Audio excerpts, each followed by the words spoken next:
सबसे पहले बात करेंगे महाराष्ट्र के अमरावती में गुज़िश्ता जुमे के बाद से जो हालात पैदा हुए हैं। फिर जुमे को एक बंद, उसके बाद हफ्ते को बंद और इतवार के दिन भी पुरतशद्दुद वाक़यात की इत्तलात मिल रही थी। और इस तनाजुर में बीजेपी के साबिक़ वज़ीर अनिल बोंडे को गिरफ्तार कर लिया गया है।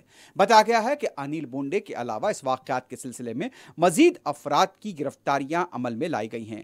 वाज़ेह है कि जुमे को जिस तरह से अमरावती के अंदर मुकामी मुस्लिम तंजीमों की तरफ से त्रिपुरा वाक़यात को लेकर बंद का ऐलान किया गया था, लेकिन उस बंद के बाद यानी कि दूसरे दिन हफ्ते को बीजेपी की तरफ से बंद मनाया गया और इस बंद के दौरान पुरतशद्दुद वाक़यात की इत्तलात मिली हैं। और जैसे कि यह बताया जा रहा है कि जो अब तक की इत्तलात हैं, 70 अफराद को गिरफ्तार किया गया है, 25 एफआईआर को दर्ज किया गया है और जो कि 4 पुलिस स्टेशन हदूद में अमरावती के वाक़े है। और इस तरह से बताया गया है कि 12 से 13 नवंबर के दौरान भी तशद्दुद के वाक़यात पेश आए थे, बाज़ दुकानों को नुकसान पहुंचाया गया था।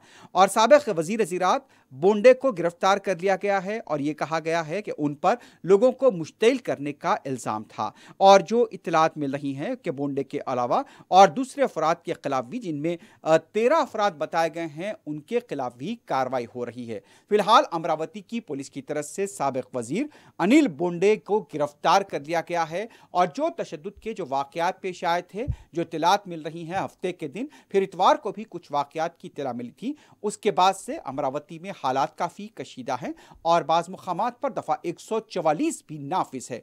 तो इस तरह से जहां पर मुतासरा इलाके थे, वहां पर पुलिस का वसीतर बंदोबस्त किया गया है और हसास मुक़ामात पर पुलिस की तलायागर्दी में भी शिद्दत पैदा कर दी गई है।